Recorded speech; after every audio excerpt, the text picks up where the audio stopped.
Milwaukee, where peaceful and bustling streets were overshadowed by a horrifying secret. From 1978 to 1991, one of the most brutal serial killers in American history quietly committed unimaginable crimes. His name, Jeffrey Dahmer. Who was he, and what turned him into a monster? The story begins right here. Jeffrey Dahmer, a name synonymous with horror and crime. He is known as the Milwaukee Cannibal due to the savage acts he committed. But before becoming a serial killer, Dahmer was once an ordinary child like any other. So, what turned him into one of the most notorious criminals in history?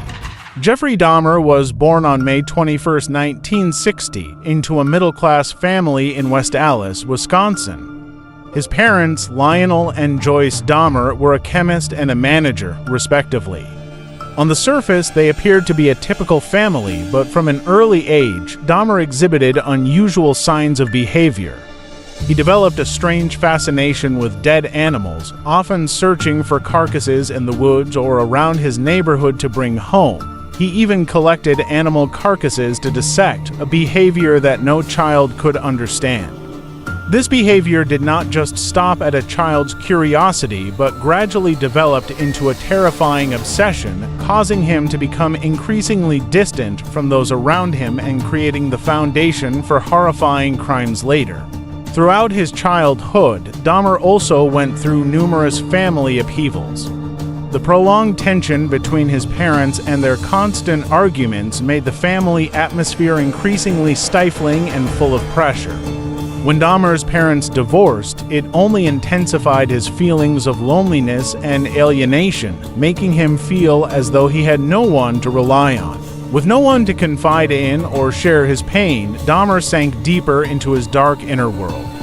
This isolation not only heightened his sense of unease, but also contributed to him nurturing distorted and dangerous thoughts. These thoughts increasingly consumed his mind, steering him down a path of crime with no way out, where his sense of right and wrong gradually blurred and was replaced by terrifying obsessions. Dahmer grew up in an environment that seemed normal, but what was happening inside his mind was entirely different. As a teenager, Dahmer began to have bizarre thoughts about controlling and possessing others. At first, his fantasies might have been fleeting thoughts, but over time, they grew darker and increasingly obsessed him. These thoughts evolved from mere morbid curiosity into deeper, more intense desires, including the dissection and control of other people's bodies. As Dahmer entered adulthood, those dark thoughts didn't fade away. Instead, they intensified, driving him to turn his twisted fantasies into reality. This marked the first step down a path from which he would never return the path of a serial killer. Each crime he committed wasn't just a personal satisfaction, but also a way for Dahmer to assert absolute control over his victims. Gradually, his cruel and monstrous nature became increasingly evident through each horrifying case. In 1978, at just 18 years old, Dahmer committed his first murder. The victim was Stephen Hicks, a young man whom Dahmer had invited to his home with the offer of sharing some beers together. When Hicks wanted to leave, Dahmer struck him on the head with a dumbbell, killing him instantly. This marked the beginning of a horrifying series of crimes that would span over a decade. After killing Hicks, Dahmer continued his horrifying actions by dismembering the victim's body and hiding the remains in his home. This act not only revealed Dahmer's cruel nature, but also foreshadowed the series of murders he would commit in the future.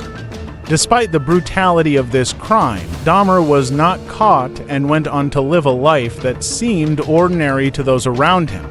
After this first murder, Jeffrey Dahmer sank deeper into the darkness of his brutal actions. However, it wasn't until 1987, nearly a decade after the first crime, that Dahmer killed again. During this time, he attempted to maintain a normal life, but the dark fantasies continued to haunt him relentlessly. Dahmer's second victim was Stephen Twomey, whom he met at a gay bar in Milwaukee. Dahmer couldn't recall exactly how he killed Twomey, but the next morning he woke up to find the victim's body battered to death.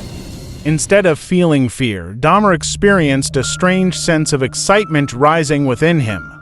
He quickly sought to dispose of the body by dismembering it and discarding the remains in the trash. This was a clear sign that Dahmer had completely lost control over himself. In the following years, Dahmer committed a series of murders using similar methods. He would approach his victims, primarily young men, and invite them back to his apartment, where he would offer them beer or alcohol mixed with sleeping pills.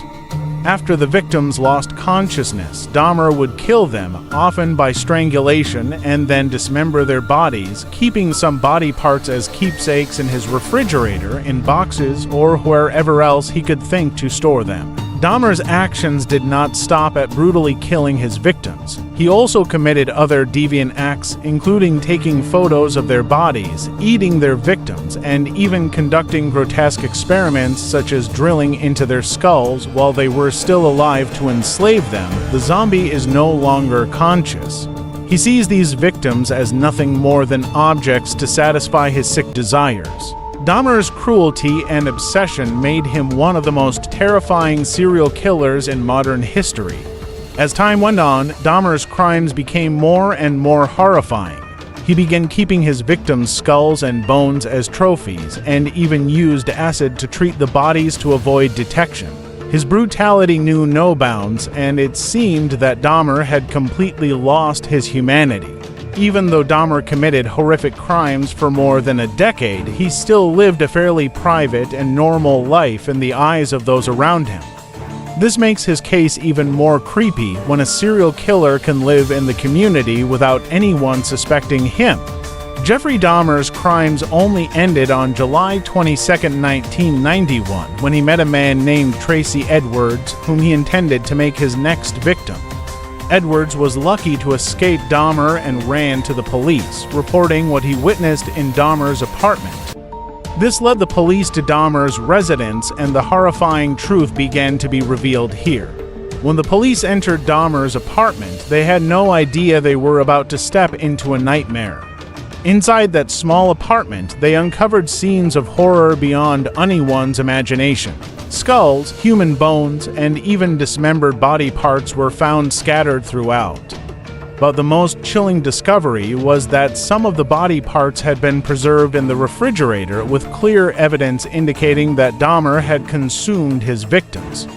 The scene resembled a real-life slaughterhouse. Dahmer was immediately arrested, and he had no intention of hiding his crimes. On the contrary, he fully cooperated with the police and confessed to everything. He detailed what he had done to his victims, from luring them into how he killed and disposed of their bodies. He even admitted that he kept body parts not just out of curiosity, but because he felt a sense of possession, wanting to keep a part of his victims with him forever. The subsequent investigation revealed that Dahmer had murdered a total of 17 men and young boys between 1978 and 1991. The police uncovered horrific documents and photographs that Dahmer had kept, providing undeniable evidence that he was one of the most brutal serial killers in American history. Dahmer's arrest and the terrible information about his crimes shook the entire United States. People cannot believe that a human being can do such barbaric things to his fellow human beings. Dahmer's story shocked not only Milwaukee, but also around the world, becoming one of the most horrifying and extremely gruesome cases in history. With his arrest and the undeniable evidence against him, Jeffrey Dahmer quickly faced the legal system. His trial began in January 1992, capturing worldwide attention. Dahmer was charged with the serial murders of 15 out of his 17 victims, with each count carrying a maximum sentence of life imprisonment. Dahmer admitted his guilt and took full responsibility for the horrific acts he had committed. However, the trial was not just about sentencing. It also became a place for the victims' families to confront Dahmer and express their pain and anger.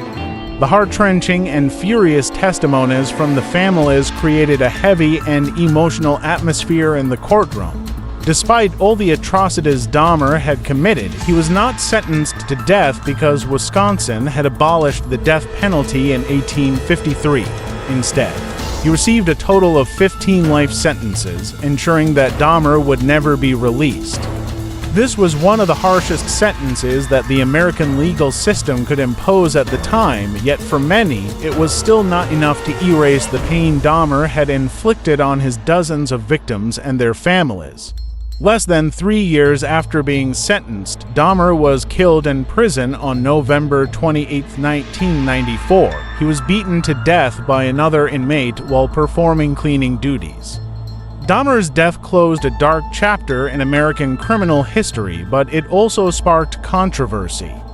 Some believed that Dahmer deserved his fate, while others felt he should have lived to continue facing the consequences of his crimes. The public's reaction to Dahmer's death was varied. Many felt a sense of relief knowing that he would no longer have the opportunity to cause any more suffering, but there were also those who believed he had escaped the punishment he was meant to endure for the rest of his life. Regardless, Dahmer's death could not erase the pain and loss he had inflicted on the victims' families. The Jeffrey Dahmer case stands as one of the darkest chapters in American criminal history and serves as a terrifying reminder of the cruelty that humans are capable of. Dahmer's brutal actions inflicted unimaginable horror and pain on his victims and their families, leaving a profound shockwave through society. From Dahmer's story, we can draw profound lessons about the importance of vigilance and community responsibility in detecting and preventing abnormal behavior before it turns into a disaster. This case also serves as a stark warning about the need to understand and address underlying psychological disorders that can lead to unimaginable consequences. In the end, Jeffrey Dahmer's story leaves an indelible mark on all of us. Not only because of its horrifying brutality, but also because of the questions it raises about the true nature within us and the limits we may cross when descending into the depths of darkness.